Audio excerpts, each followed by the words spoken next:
Hyper news కి స్వాగతం. మహిళలకు ఆస్తిలో సమాన హక్కు ఆనాడు నందమూరి తారక రామారావు కల్పించారని, ఈనాడు ముఖ్యమంత్రి చంద్రబాబు నాయుడు మహిళలు ఆర్థికంగా ఎదిగేందుకు అనేక సంక్షేమ పథకాలు అమలు చేస్తున్నారని గూడూరు ఎమ్మెల్యే పాసం సునీల్ కుమార్ వెల్లడించారు. గూడూరు పట్టణంలోని దువ్వూరు రమణమ్మ మహిళా కళాశాలలో మహిళలకు కుట్టు శిక్షణ కేంద్రాన్ని ఏర్పాటు చేశారు. దీన్ని ఎమ్మెల్యే సునీల్ కుమార్ ప్రారంభించారు.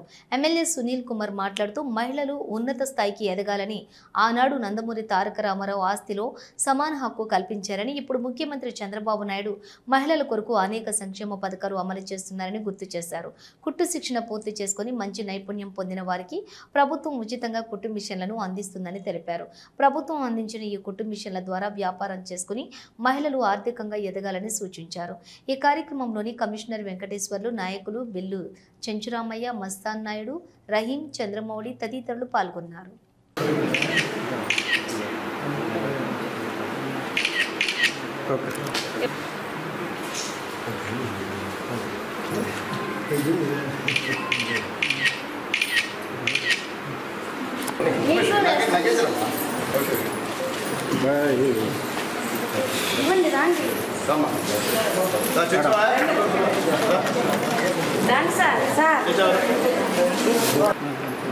ఉచిత కుట్టు మిషన్ల పంపిణీ కార్యక్రమం, ట్రైనింగ్ మరియు పంపిణీ కార్యక్రమం.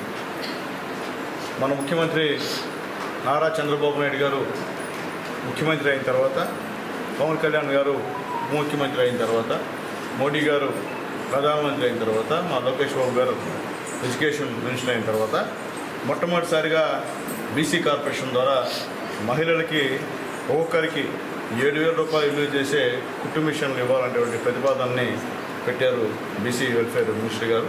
చాలా సంతోషం. ఎందువల్ల చెప్తున్నానంటే, నేను గత 5 సంవత్సరాల్లో అందరూ మహిళలు ఉన్నారు ఇక్కడ. ఇప్పుడు చాలామంది రకరకాల పార్టీలు ఓట్లు వేసుకుంటారు. అయితే మీకు మొట్టమొదట అసలు పొదుపు దాన్ని పెట్టింది చంద్రబాబు నాయుడు. అదైతే గుర్తుపెట్టుకుంటాం. అట్లాగే ఇప్పుడున్నటువంటి సిబ్బంది, మున్సిపల్ సిబ్బందికి మొట్టమొదటి వెలుగు అనే ప్రాజెక్టు పెట్టి మీ అందరికీ ఉద్యోగాలు ఇచ్చింది చంద్రబాబు నాయుడు గారు. గత 5 సంవత్సరాల్లో మీలో చాలామంది, కొంతమంది ప్రలోభాలకు ఉంది, మీరు మీటింగ్లో పోవడం, మీ ఎలక్షన్ ప్రచారం చేయడం అర్థంగా ఇప్పుడు చేయాల. నేను ఒకసారి ఎమ్మెల్యేగా ఉన్నా, ఒకసారి మున్సిపల్ చైర్మన్గా ఉన్నా, ఎన్నో పొదుపు సంఘాలని ఆ రోజు నేను ప్రారంభించా. ఎంతోమంది అక్కా చెల్లెలందరూ కూడా నాతో బాగుండేవాళ్ళు. ఇప్పుడు కూడా నేను పోయి నాకు ఎలక్షన్లో మీరు ఇంటింటికి ప్రచారం చేయండి అనేటువంటి మాట నేను ఎప్పుడూ మాట్లాడాల. మీ ఇష్టం వచ్చిన వాళ్ళకి ఓట్లు వేయనమ్మా, మీకు ఎవరు సహాయం చేసిందో వాళ్ళకి ఓట్లు వేయనమ్మా అని చెప్పాను తప్ప, మీ మెడల మీద కత్తులు పెట్టి మీరు ఖచ్చితంగా వైఎస్ఆర్సీపీకి ప్రచారం చేయాలా, ఎలక్షన్లో ఉండాలా, డబ్బులు పంచాలా అని ఎప్పుడు కూడా మీకు చెప్పాలా. కానీ గత 5 సంవత్సరాల్లో మీరు పడిన ఇబ్బందులన్నీ కూడా మాకు తెలుసు. కానీ మీరు నాకు తెలిసి 99% ఇష్టపడి ఎవరు చేయలే, ఏదో 1-2% తప్ప. కానీ మేము మళ్ళీ చెప్తున్నా, ఆడవాళ్ళు ఈరోజు ఈ సమాజంలో ఆస్తిలో సమాన హక్కు ఇచ్చింది ఎవరంటే నందమూరి తారక రామారావు గారిని ఒకసారి ఎందువల్లంటే బాధ. ఎందువల్లంటే ఇక్కడ లోకల్గా మీకు సహాయం చేసింది, మహిళ చేసింది చంద్రబాబు నాయుడు గారు. తర్వాత ఎవరు చేయలేం మీకు. దాని తర్వాత ఏం పెట్టినా ఆయనే మీ అందరికీ. ఈరోజు కుట్టు మిషన్లు మీ అందరికీ కూడా ఇస్తున్నారంటే అది చంద్రబాబు నాయుడు గారు, పవన్ కళ్యాణ్ గారు గొప్ప అని చెప్పి నేను మళ్ళీ మీకు తెలియజేస్తున్నాను తల్లారా. అలాగే గూడూరులో మొత్తం 1200 మంది అప్లై చేశారు ఈ కుట్టు మిషన్లు కావాలని చెప్పి. దాంట్లో 500 ఇస్తామని చెప్తే నేను మళ్ళీ జిల్లా కలెక్టర్ గారిని, బీసీ కార్పొరేషన్ చైర్మన్ గారిని, అలాగే మా కమిషనర్ గారితో రిక్వెస్ట్ చేసిన తర్వాత ఇంకొక 200 అదనంగా కుట్టు మిషన్లు మన గూడూరు కాన్స్టిట్యున్సీకి ఇచ్చారమ్మా. మొత్తం 700 మంది మహిళలకి ఈ కుట్టు మిషన్లు మనం ఇవ్వడం జరుగుతుంది.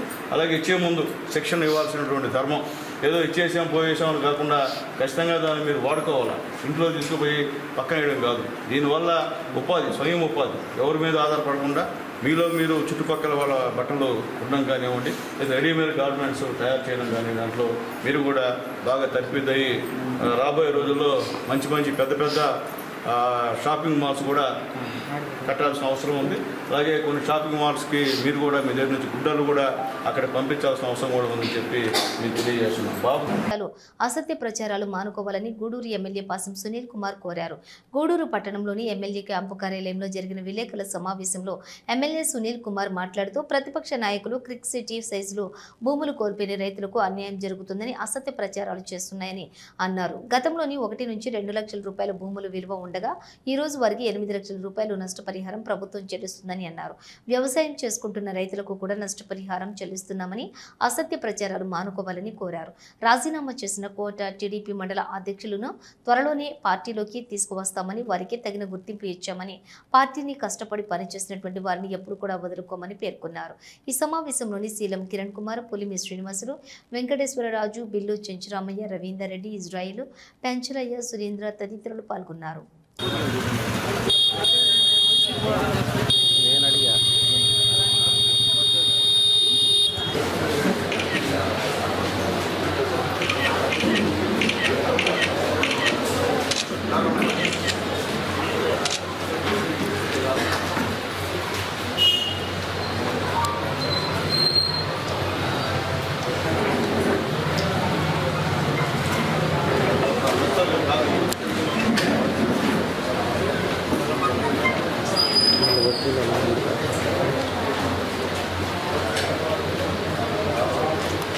నిన్న మనం పెద్దలు మా సేవన్నాళ్ళు ప్రెస్ మీట్ పెట్టినట్లు దీనిపై ఏదో అన్యాయం జరిగిపోతుంది. అదే ఒకటి వాస్తవం తెలియజేయాల్సిన అవసరం ఉంది. నిన్న ప్రెస్ మీట్ పెట్టిన వాళ్ళు కూడా గతంలో మీరందరూ కూడా ఇక్కడ చర్మం సంబంధించినటువంటి ఒక ఫ్యాక్టరీ వస్తుంది తోటపట్నంలో, అది పెట్టమని చెప్తే మేము కూడా ఆ రోజు వ్యతిరేకించాము, పక్కాగా వ్యతిరేకించాం. మేము కూడా ఆర్టీఓ ధర్నాలు చేసాం, పెట్టకూడదు, దానివల్ల ప్రజలకు చాలా ఇబ్బంది అని చెప్పి చేసాం. వాళ్ళు ఇందులో చెప్పాలంటే అధికారం ఉన్నా అధికారం లేకపోయినా ప్రజలు ఇబ్బంది పెట్టే పనులు ఎప్పుడు కూడా మేము ముందుండే సమస్య లేదు. ప్రజలకు ఇబ్బంది అయితే ముందుంటాం. ఈరోజు వాస్తవంగా చెప్పాలంటే క్రిక్ సిటీ ఏపీఐసి ద్వారా చిలకూరు కోట మండలాల్లో 10,502 ఎకరాలు సేకరించారు మొత్తం మీద. దాంట్లో ఫేజ్ 1 కింద క్రిక్ సిటీ వాళ్ళు దాదాపు 2,500 ఎకరాలు మనకి ఫస్ట్ ఫేజ్ కింద ఈరోజు దాన్ని కేటాయించారు. ప్రాజెక్టు విలువ వచ్చి 1,173 కోట్ల 40,27,000 రూపాయల ప్రాజెక్టు విలువ. అట్లాగే ఇది 14/2/2004 ఇది ప్రారంభించారు. ఇప్పుడు 14/2/2024 ఎవరు గవర్నమెంట్ అది? ఎవరు గవర్నమెంట్? వైఎస్ఆర్సీపీ గవర్నమెంట్. అర్థమైంది కదా. తర్వాత ఇది మొత్తం 2027లో పూర్తి చేయాలని చెప్పి అది వ్యవహారం ఉంది. మొట్టమొదట గతంలో ఉన్నటువంటి వాళ్ళు ఇదే క్రిక్ సిటీ వాళ్ళ దగ్గరికి వెళ్ళి 400 ఎకరాలకి చాలు డబ్బులు, మాకు అంతకన్నా ఎక్కువ వద్దు, 3-4 లక్షలు ఇచ్చినా సరిపోతుంది అనేటువంటి మాటలు మాట్లాడిన వాడు కావాలంటే వాళ్ళని క్రిక్ సిటీ వాళ్ళని అడగండి. నేను చెప్పాను ఆ రోజు ఆ విధంగా మాట్లాడారు. ఈరోజు తెలుగుదేశం పార్టీ, మోడీ గారు, చంద్రబాబు నాయుడు గారు, పవన్ కళ్యాణ్ గారు మేము వచ్చిన తర్వాత ఈరోజు ఆ 3 లక్షలు 4 లక్షలని 8 లక్షలు పెంచాం. ఇక్కడ చరిత్ర లేదు. 8 లక్షలు పెంచాం. ఒక ఎకరాకి 8 లక్షలు పెంచాం. సమాజంలో వృద్ధుల రక్షణకు అనేక చట్టాలు ఉన్నాయని, వాటిపై అవగాహన పెంచుకోవాలని, న్యాయ సహాయం అవసరమైతే మండల న్యాయ సేవాధికార సంస్థ వారికి తెలియచేయాలని గూడూరు 7వ అదనపు జిల్లా జడ్జి వెంకట నాగపవన్ వెల్లడించారు. గూడూరు పట్టణంలోని సాయిరాం చారిటీస్ వృద్ధాశ్రమంలోని మండల న్యాయ సేవాధికార సంస్థ ఆధ్వర్యంలో న్యాయ విజ్ఞాన సదస్సు నిర్వహించారు. ఈ కార్యక్రమానికి ముఖ్య అతిథిగా 7వ అదనపు జిల్లా జడ్జి మండల న్యాయ సేవాధికార సంస్థ చైర్మన్ వెంకట నాగపవన్ హాజరయ్యారు. వృద్ధులకు పండ్లు, రొట్టెలను పంపిణీ చేశారు. జడ్జి నాగపవన్ మాట్లాడుతూ వృద్ధులను కాపాడుకోవాల్సినటువంటి అవసరం ఎంతో ఉందని, మీ యొక్క అనుభవాలు రాబోయే తరాల వారికి అవసరమని తెలిపారు. మీ దగ్గర ఉన్నటువంటి ఆస్తులను బిడ్డలకు అప్పగించినప్పుడు మిమ్మల్ని సరిగా చూసుకోకపోతే వాటిని వెంటనే వెనక్కి తీసుకోవచ్చని అన్నారు. వృద్ధులకు న్యాయం సహాయం అవసరమైతే మండల న్యాయ సేవాధికార సంస్థకు తెలియచేయాలని కోరారు. ఈ కార్యక్రమంలో సబ్ జడ్జి రాజేష్, లాయర్లు పార్వతయ్య, కోటేశ్వరరావు, మెహబూబ్ బాషా తదితరులు పాల్గొన్నారు.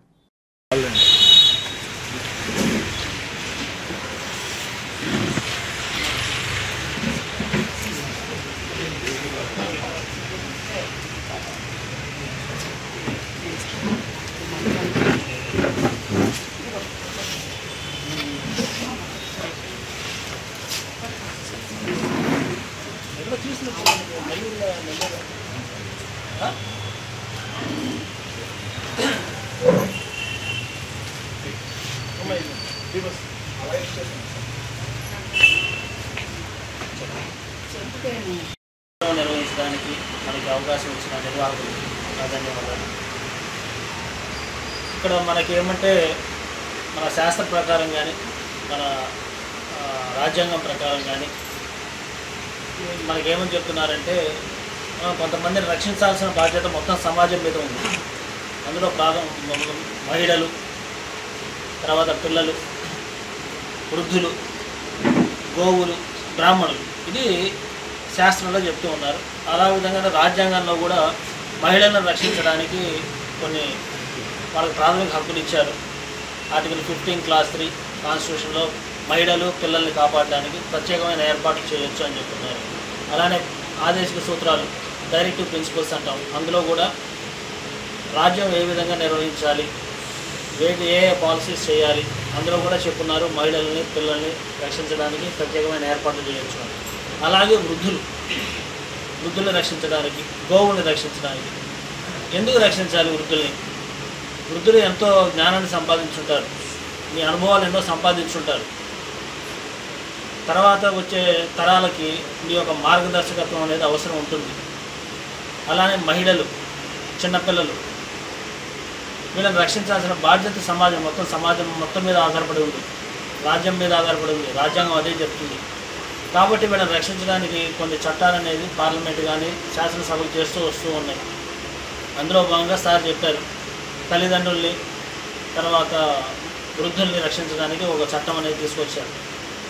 ఇక్కడ రక్షణ అంటే అన్ని రకాల రక్షణ, రాజ్యం స్టేట్ ఏదైతే అన్ని రకాలుగా రక్షించాలో గురించి చెప్పాలి. కాబట్టి ఇక్కడ సారు ఈ ప్రాంతాన్ని ఎన్నిక చేసుకోవడం జరిగింది. అంటే మనకి మన 2007లో ఈ తల్లిదండ్రుల పోషణ మరియు వయోవృద్ధుల సంరక్షణ చట్టం 2007లో వచ్చింది. ఆ 2007లో పార్లమెంటు తీసుకురావడం జరిగింది.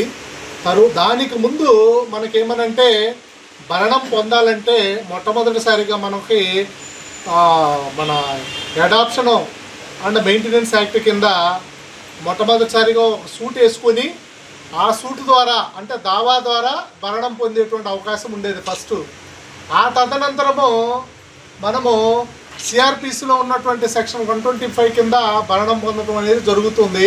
ఆ భరణము కూడా 10,000 రూపాయల వరకు మాత్రమే ఇవ్వటం అనేది జరుగుతుంది. తరువాత ఈ కోర్టులో కేసులు ఎక్కువగా ఉండటం వలన భారత పార్లమెంటు వారు ఈ వయోవృద్ధులు రోజు రోజుకి పెరిగిపోతున్నారనే ఉద్దేశంతో వీళ్ళకి ఇలా సంరక్షణ మరియు పోషణ నిమిత్తం ఒక చట్టాన్ని తీసుకురావాలని భారత పార్లమెంటు మొట్టమొదటిసారిగా 2007లో వయోవృద్ధుల సంరక్షణ మరియు తల్లిదండ్రుల పోషణ అనే చట్టాన్ని తీసుకురావడం అనేది జరిగిందనమాట. గూడూరు పట్టణంలో 5 కేంద్రాల్లో పాలిటెక్నిక్ పాలిసెట్ పరీక్షలు ప్రశాంతంగా ప్రారంభమయ్యాయి. కేంద్రాల వద్ద విద్యార్థులను క్షుణ్ణంగా తనిఖీ చేసి పరీక్ష హాల్లోకి అనుమతించారు.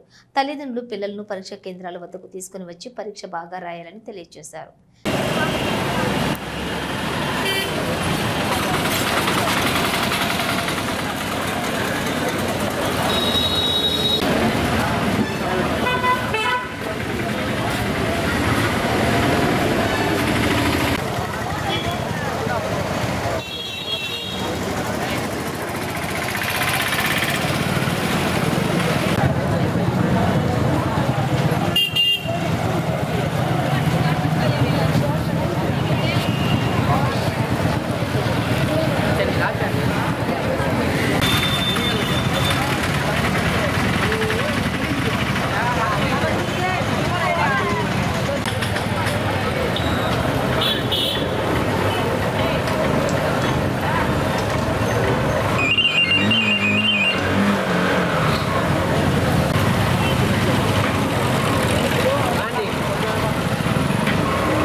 కశ్మీర్లోని ఉగ్రవాదుల దాడి తీవ్రంగా ఖండిస్తున్నామని, భారత ప్రభుత్వం తీసుకునే నిర్ణయానికి అన్ని ప్రతిపక్ష పార్టీలు కూడా మద్దతు ఇస్తున్నాయని, ఉగ్రవాదుల దాడిని రాజకీయంగా వాడుకోవడం బాధాకరమని సిపిఐ జాతీయ కార్యదర్శి నారాయణ ఆవేదన వ్యక్తం చేశారు. గూడూరు పట్టణంలో జరిగిన విలేకరుల సమావేశంలో ఆయన పాల్గొని మాట్లాడుతూ, గూడూరు పట్టణంలో ఒక ప్రైవేటు కార్యక్రమానికి సిపిఐ జాతీయ కార్యదర్శి నారాయణ విచ్చేశారు. ఈ సందర్భంగా జరిగిన విలేకరుల సమావేశంలో నారాయణ మాట్లాడుతూ, కశ్మీర్లోని ఉగ్రవాదుల దాడి తీవ్రంగా ఖండిస్తున్నామని, అమాయక ప్రజల ప్రాణాలు పోగొట్టుకోవడం బాధాకరమని అన్నారు. ప్రతిపక్ష పార్టీలన్నీ ప్రభుత్వానికి మద్దతు ఇస్తున్నాయని, కొండా ప్రాంతంలోని AK-47 గన్నులతోటి ప్రజలపై ఉగ్రవాదులు దాడులు చేస్తే భద్రతా చర్యలు, ఇంటెలిజెన్స్ ఏమైందని ప్రశ్నించారు. దాడి జరిగిన అమాయక ప్రజలు మరణిస్తే పక్క రోజే బీహార్లో ఈ సంఘటన ఎన్నికలకు వాడుకునేందుకు సభ నిర్వహించడం బాధాకరమని అన్నారు. ఇప్పటికైనా ప్రజలకు భద్రతపై నమ్మకాన్ని కలిగించాలని కోరారు. ఈ సమావేశంలో సిపిఐ రాష్ట్ర కార్యవర్గ సభ్యులు రామానాయుడు, జిల్లా కార్యదర్శి మురళి, పెంచలయ్య, ప్రభాకర్, కాళేశ తదితరులు పాల్గొన్నారు. అన్ని రాజకీయ పార్టీలు సపోర్ట్ చేస్తారు. బీజేపీని వ్యతిరేకించేటువంటి పార్టీ కూడా మాతో సహా జమ్మూ కాశ్మీర్ మారణ హోమానికి ఖండిస్తూ భారతదేశ ప్రభుత్వానికి అన్ని రకాల పేషెంట్ సపోర్ట్ ఇస్తారు. అప్రిషియేట్ చేయాలి. రాజకీయంగా విభేదించే సైతం మోడీకి మీరు ఏమైనా చేయండి, మరి అంత నమ్మకం ఆ నమ్మకాన్ని ప్రపంచానికి మీరేం చేశారు? ఆ జరిగిన మరుసటి రోజు బీహార్లో పోయి ఉపయోగించారు. చనిపోయింది ఇక్కడ, శవం ఇంకా దహనం కాలేదు, శవం ఇంకా వాళ్ళ ఊరు చాలలేదు, కానీ బీహార్లో పోయి ఉపన్యాసం ఏంటి? ఆ బీహార్ ఎన్నిక జరగబోతుంది 2 రోజులు. ఆ ఎన్నికల్లో 2 నెలలు జరగబోతుంది. ఆ ఎన్నికలు ఎగిరిపోతారు. అంటే శవాన్ని కూడా శవాల పైన బేలాలు శవాన్ని అమ్ముకుంటారా? ఇది బస్ ఏం కాదు. సైదాపురం మండలంలోని రాగన రామాపురంలో ఉపాధి నిధులు గోల్మాల్ జరిగినట్లుగా 10 మంది జిల్లా కలెక్టర్కు ప్రజా గ్రీవెన్స్లోని ఫిర్యాదు చేశారు. దీంతో మంగళవారం DWAMA vigilance officer D Vijayalakshmi, DWAMA APD Gayatri, MPDO Purushottam, శివకుమార్లు సంయుక్తంగా విచారణ చేశారు. ఈ సందర్భంగా ఆ గ్రామంలో 37 మంది ఒక్కో వ్యక్తికి 2 జాబ్ కార్డులతోటి 150 రోజులు పనిచేసినట్లుగా అందిన ఫిర్యాదు మేరకు 25 మందితో మాట్లాడామని, మరో కొంతమంది గ్రామంలో లేనందున మరోసారి వారికి నోటీసులు ఇచ్చి వివరణ తీసుకుంటామని ఆమె తెలిపారు. తురిమెర్ల రాగన రామాపురం ఉపాధి హామీ విజిలెన్స్ విచారణ ఒకే రోజు జరిగేలా చూడాలని అధికారులకు ఆదేశించారు. ఈ సందర్భంగా విజిలెన్స్ అధికారి డి విజయలక్ష్మి మాట్లాడుతూ, జూన్ వరకు ఒక కార్డుతోటి, జూన్ నుండి మరో కార్డుతో ఉపాధి పనులు చేసినట్లు విచారణలో తేలిందని, ఏ విధంగా ఒక్కో వ్యక్తికి సింగిల్ జాబ్ కార్డులు ఇచ్చారో నివేదిక ఇవ్వమని ఎంపీడీఓకు ఆదేశించామన్నారు. ఒక కుటుంబానికి 1 జాబ్ కార్డుతో పనులు చేసుకోవాలని నిబంధనను ప్రతి ఒక్కరూ 100 రోజుల పనిని పొందాలన్నారు. పనుల కోసం వలసలు పోకుండా గ్రామాల్లోనే ఉండి ఉపాధి పనులను పొందాలని గ్రామాలలోని ప్రజలను కోరుతున్నామని అన్నారు. ఈ కార్యక్రమంలోని ఏపీఓ సురేంద్రబాబు, పంచాయతీ కార్యదర్శి మాధవీలత, రాగన రామాపురం గ్రామస్తులు పాల్గొన్నారు.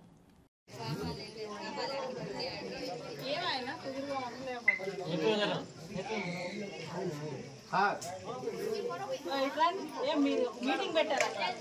పని లేకుండా కూర్చున్నావా? ఏమే ఇక్కడ సీఓకి చెప్పాలా? చెప్పే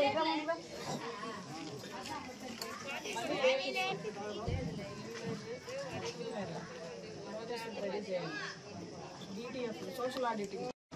రేగన రామాపురం మన గ్రామానికి సంబంధించి ఒక 10 మంది కలిసి కలెక్టర్ గారికి ఒక అర్జీ ఇవ్వడం జరిగిందండి మండే రోజు PGRSలో.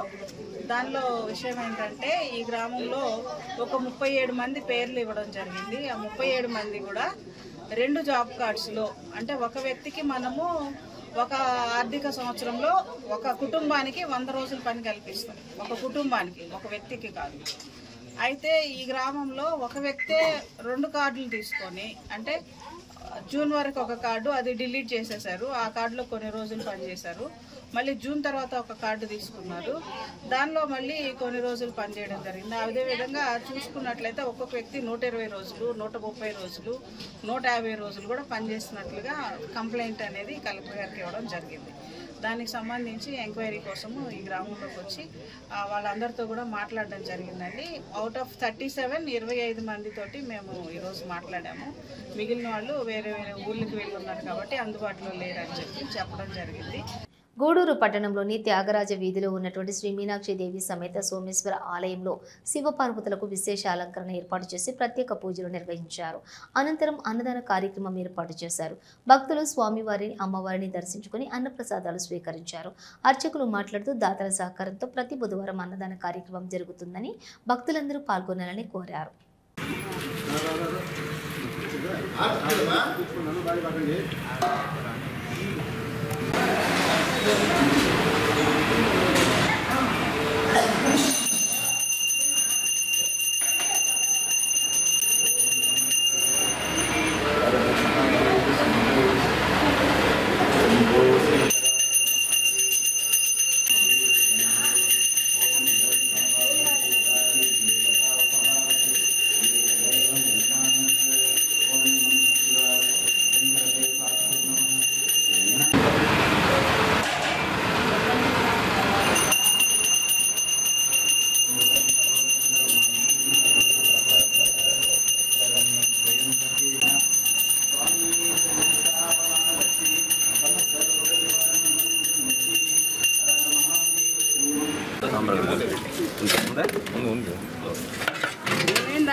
మళ్ళీ రాలేదు డెవలప్ అనగానే డెవలప్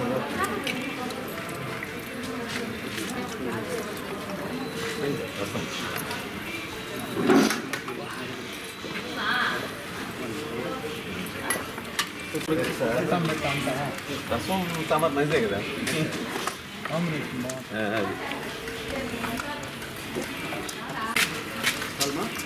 మొదటి మళ్ళీ ఆడతాను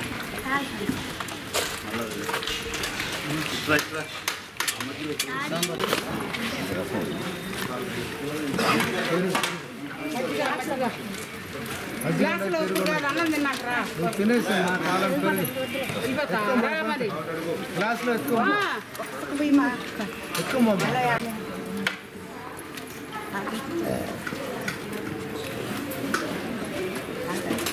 ఎవరా లోపల తినేదా బయటకు తినండి ప్లేట్ పారేస్తుంది అందాం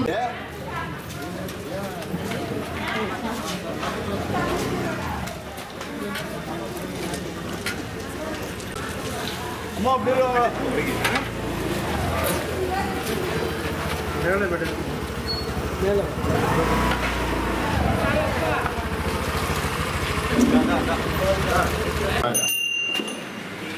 ఈరోజు ఈ 10 సంవత్సరాలు గత 10 సంవత్సరాల నుంచి ఉంది ఇక్కడ దేవాలయంలో మహాదేవుడికి మహాగణపతికి హరిహరపుత్ర అయ్యప్పకి అమ్మవారికి కూడా అభిషేకాలు చేసి క్రమం తప్పకుండా ఆ ప్రసాదాలు అందరూ కూడా స్వామికి నివేదించి ఆ ప్రసాదాలను అందరూ కూడా భక్తులకి అభిషేకాలకి అందరూ పెడుతున్నాము. గత 10 సంవత్సరాలు చేస్తున్నాము.